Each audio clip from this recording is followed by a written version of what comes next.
Okay, so the individual steps that I do when I'm doing more elaborate glamour.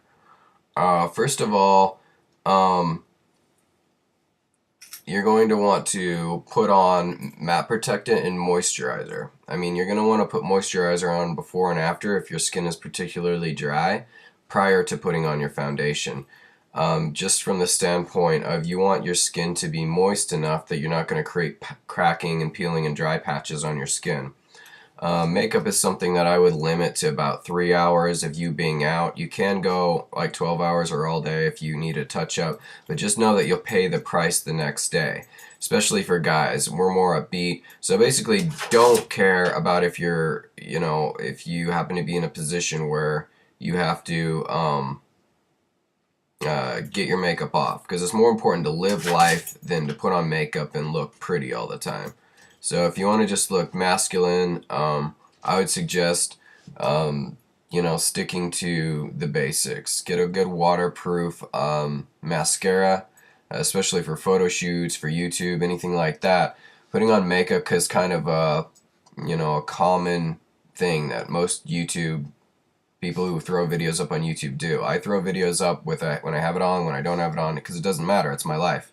And in this one, I just wanted to talk about specifically the different steps. So after you do all of that, you've put on your foundation. Next, you're going to take a Q-tip and you're going to get rid of all the extra foundation, like in your nose, like right here and right here. You're going to want to pull down a Q-tip so it doesn't look unnatural, so it sort of fades into your face. Next, you're going to want to make sure you don't have any nasal hair coming out, because makeup and facial hair usually don't work super good together. Or I've got a little bit of a goatee coming in here. Just want to know, you can be a man and put on makeup. It's fine. Theater people do it all the time. So next, you're going to fill in your brows after you've removed any excess powder or foundation from your eyebrows.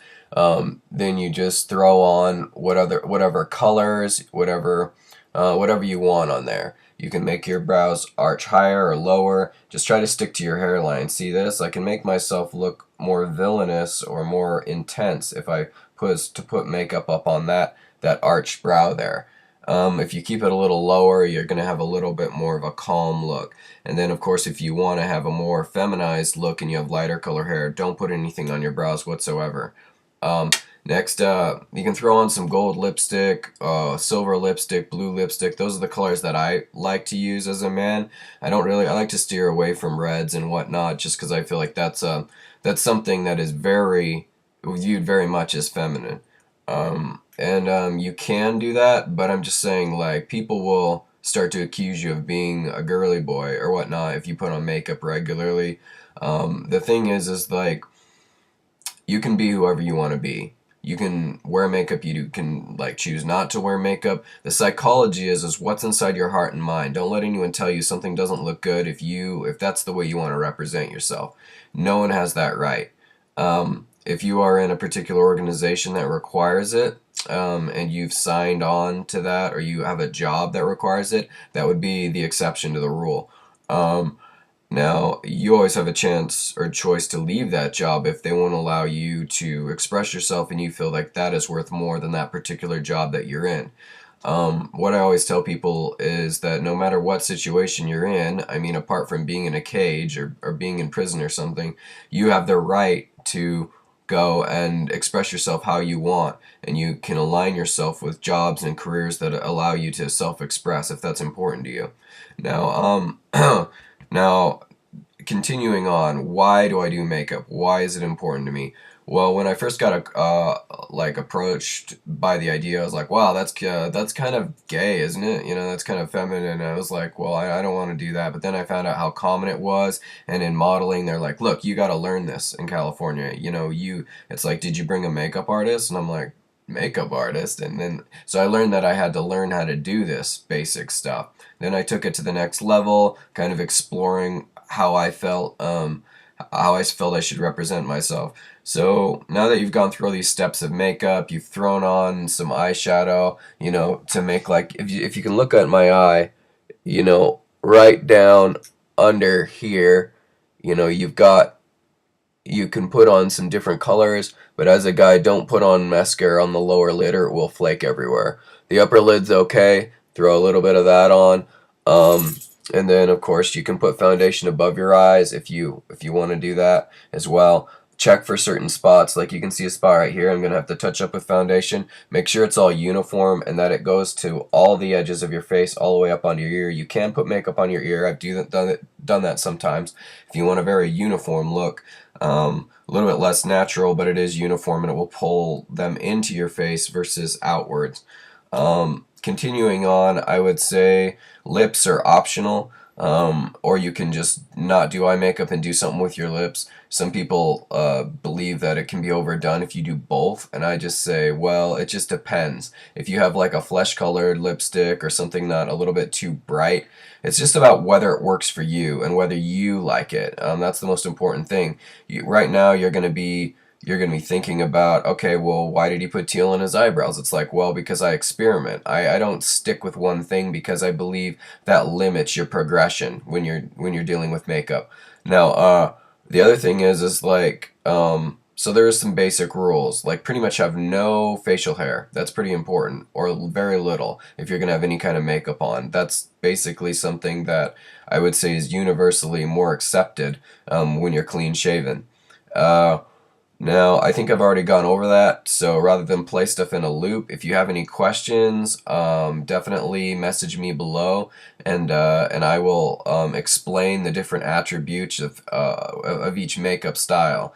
Um, the last thing I'd like to say is this particular look is more of a peacock look, and I identify with the peacock a lot because I feel like people who are peacocks, they get a girl or they get a guy or whatever it is they're going for because they're definitely fine with waving their artistic style around, and that's what YouTube is about. It's about expressing yourself so other people who express themselves can meet up and they can click. You look at a lot of bisexual people or gay people on YouTube, and they eventually have a combined channel. Originally, when they start, they're just have their own channel, and that's what I hope for myself. And I feel like there isn't a wrong or right way to do makeup. You can do goth. I mean, it's just whether or not it looks for you, and statistically, whether or not other people like it. If you don't care what other people think at all, then in that case, do whatever you want. If you do care, then statistically, see how many compliments you get versus how many people don't like it, and also make sure that you're rating it depending on the crowd you like to associate with. If you're in a state that's very conservative, you can expect that people might think initially, oh, that looks good, but then they'll think, oh, but he's a man. And if that's the case, then they might have a negative post-reaction to the original glamour. And in those situations, you may want to tone it down a bit. If you're in California, people just don't care. And because I spent the last 2 years there, I understand that being out, being proud, and being the type of person who can self-express, it does draw those other types of people to you. Whereas the people who blend in, they tend to be left kind of what by the wayside. They have a lot of friends, but they've never really been viewed as an individual. So those are just my own opinions. Feel free to jump on the makeup bandwagon if you want, for the purposes of self-deification and for connecting with maybe your sign, your zodiac sign. Mine being a tiger, I do a lot of these kind of looks. Like, so my eyes look more like a cat. And I do a few other things too. The gold lipstick is pulled from the ancient Egyptians, King Tut, all that. So try to find a reason you're putting on makeup. Try to find ways to have it mean something to you, whether it's symbols, whether it's connecting with your pagan past, or connecting with your heritage. Find a way that it can mean something to you, and then realize that if you're going to do anything in the fashion industry, you're going to need to know this stuff. So hopefully these tips are helpful. Feel free to message me with any ideas, any looks you would like to see, anything you would like help with. I might be the only bisexual man who's a male on here that is giving this kind of advice. And I hope that anyone who would like to do this, never fear. If you want to put on black You want to put on some black nail polish, do it.